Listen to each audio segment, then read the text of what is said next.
became like some kind of ritual, going twice a day to collect materials from this particular beach in South Wales. It was quite near Cardiff, and so much stuff was being washed up. And I think initially I started picking up pieces of wood, and then I'd be thinking about kind of more about painting. And then the more sort of sculptural practice has developed, I would say, kind of in the last few years.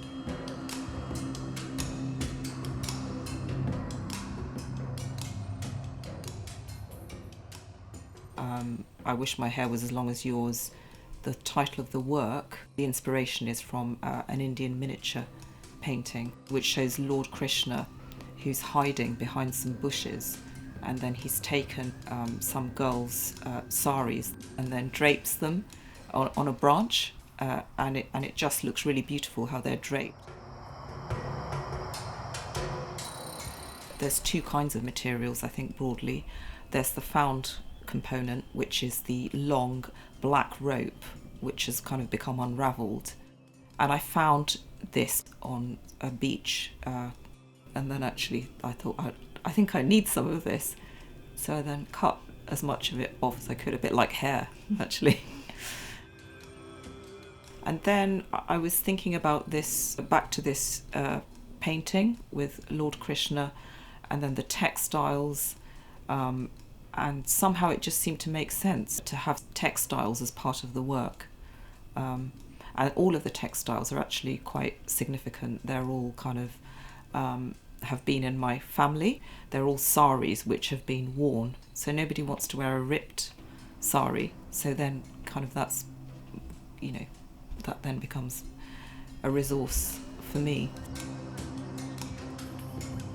So I think it's that unexpectedness of those combinations that really excites me. So a kind of piece of plastic which is found on a beach, it might have a bit of oil on it or a bit of dirt, and then the combination of that with textiles or sometimes beadwork. So I really like that attention to detail for something that's actually been through a lot in terms of the elements. When I've got the objects, I will put them in categories, and that's really important.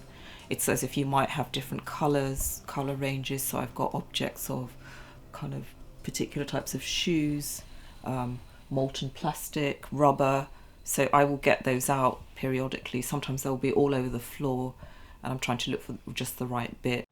I particularly like this one, this pink duck. Got a green one outside. Why do you like it? Why? Yeah.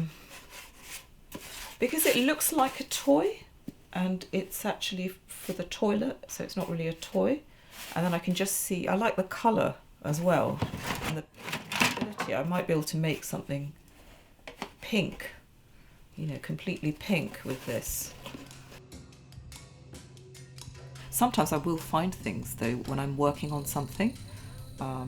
So I was walking along Chesil Beach a few months ago, and I found this plastic, pale plastic, which was an egg shape, and that was great because I was making a sculpture, and it just sort of clinched it really.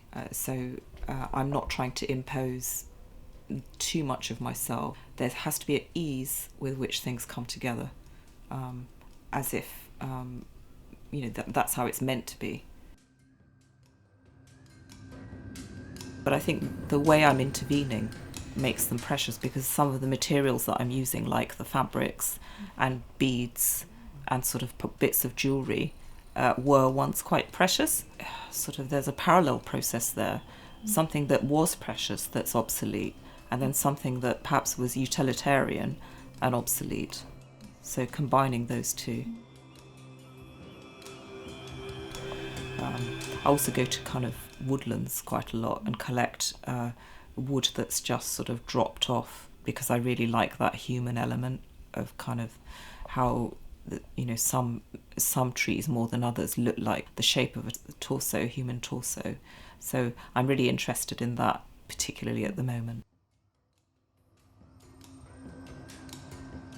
Particularly drawn to doll parts As you can probably see, I've got quite a section on dolls' heads, and there's a human resemblance there.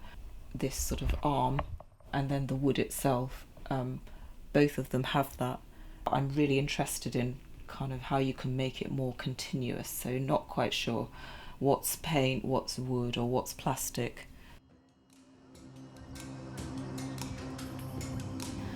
And quite often I don't actually know what I'm doing, but I have this idea that something kind of I kind of think that the objects, I think they're actually speaking to me when I come across them, and if they're, this is going to sound really bonkers, but there's a sense there that they're kind of going, well, actually, do you think you could take us to your studio? That would be nice, we're coming. And then if they're saying that, then I take them.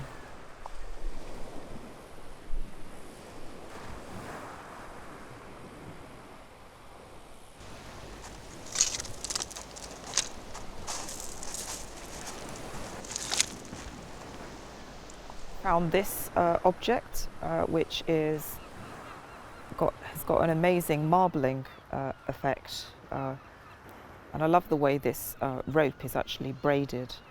I might think about this, using this as an object that's going to be in one of my hanging sculptures.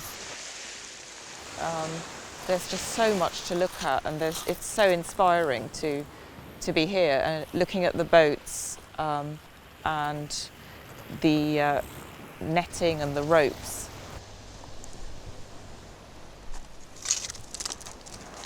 I really love how this looks like it was part of something else, and this bit has just come away. And I love the way the sea has altered it and made it this sort of shape. It's great to look through as well. You can see the sea through the holes. Just found this object, which is a blue-green plastic ball, and thinking about how interestingly the sea has distorted it. I'm finding a lot of plastic on the beach at the moment. Working on a series about birds that are swallowing a lot of plastic, so probably I will be thinking about this object in relation to the series that I'm making. About plastic pollution.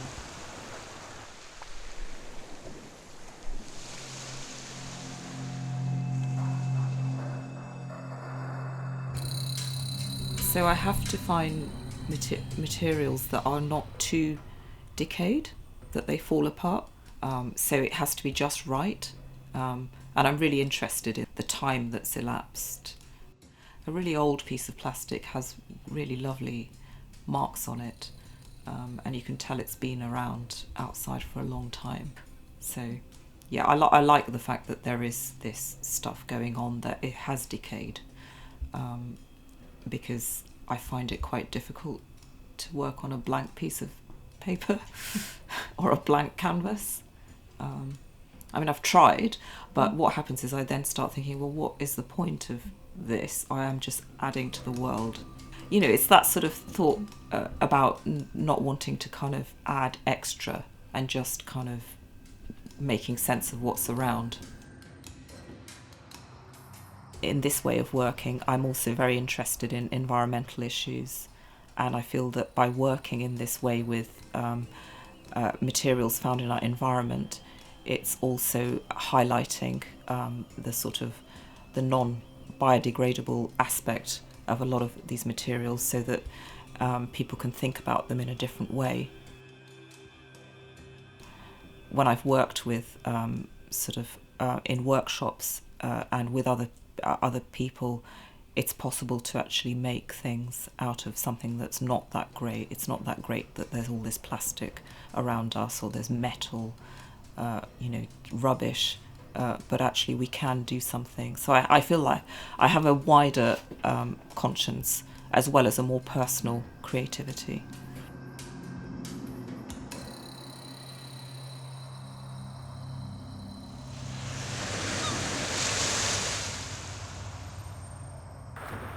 I think it wants to be picked up. It's like a little dog. taking it for a walk